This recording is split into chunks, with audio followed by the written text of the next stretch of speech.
Alors ici, nous devons résoudre une équation. Racine carrée de 4 moins x carré est égal à 3x. Alors, correction, il y a d'abord des conditions. Nous avons ici une racine carrée avec un contenu. Il faut absolument que le contenu 4 moins x carré soit positif ou nul. On n'a jamais vu, ou ça n'existe pas, des racines de moins 5. Et, de plus, il faut que le résultat de la racine, qui est égal à 3x, le résultat d'une racine soit positif. Donc il faut que 3x soit positif. Donc je vais ici étudier ces inéquations. Alors 4 moins x carré positif, j'ai ici 4 c'est 2 au carré moins x au carré positif. A carré moins b carré, ça me donne a plus b, facteur de a moins b doit être positif. Donc je vais faire un petit tableau de signes rapide. Ici, x varie entre moins l'infini et plus l'infini. Je mets x plus 2. Je mets ici moins x plus 2.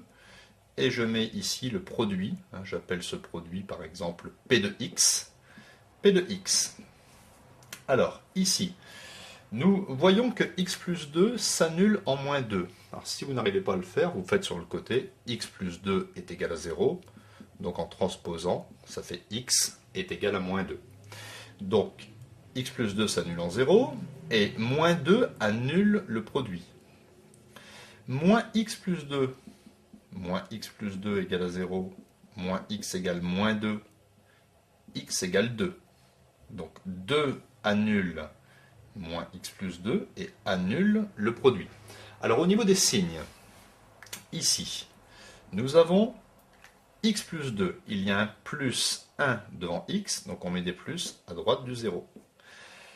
Moins x plus 2, il y a un moins 1 devant x, donc on met des moins à droite du 0. Donc un moins multiplié par un plus, ça donne un moins. Un plus par un plus, ça donne un plus. Un plus multiplié par un moins, ça donne un moins. Donc ici, il faut que p de x soit positif ou nul. Ça va me donner un ensemble de solutions est égal à moins 2, 2. P de x positif entre moins 2 et 2.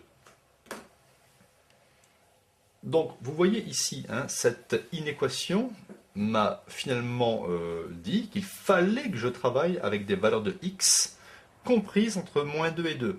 Mais ici, il ne faut pas oublier celle-là, 3x positif, ce qui équivaut à x supérieur ou égal à 0 sur 3, j'ai divisé par 3, ce qui veut dire x supérieur à 0. Donc il faut que, en même temps, x soit compris entre moins 2 et 2 et que x soit plus grand que 0. Donc je vais travailler avec les valeurs de x plus grandes que 0 et plus petites que 2. Donc je vais travailler avec les valeurs de x plus grandes que 0 et plus petites que 2. Donc le domaine, je vais l'écrire comme ça, le domaine d'étude de mon équation, ce sont les valeurs de x comprises entre 0 et 2.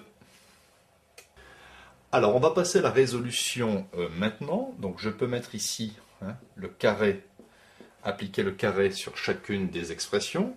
Le carré ici va éliminer la racine parce que le contenu est positif. Je vais donc obtenir 4 moins x carré est égal à 3 au carré, ça fait 9x carré. Je transpose ici 9x carré plus x carré va être égal à 4, ce qui me donne 10x carré qui est égal à 4. X carré est égal à 4 sur 10, ce qui me donne en divisant par 2, 2 cinquièmes. J'obtiens donc ici apparemment deux solutions pour cette équation. x1 est égal à plus racine de 2 cinquièmes, ou bien x2 moins racine de 2 cinquièmes. Je vais maintenant regarder, parmi ces deux solutions, celle qui appartient à l'intervalle 0,2. Ici, on a une solution négative, je l'ignore. Je peux donc dire que la solution finale, qui appartient à l'intervalle 0,2, à mon domaine d'étude, c'est x égale racine de 2 cinquièmes. Ça veut dire que si vous remplacez x par racine de 2 cinquièmes dans le membre ici de gauche, et que vous calculez, vous allez obtenir la même chose que si vous remplacez ici x par racine de 2 cinquièmes.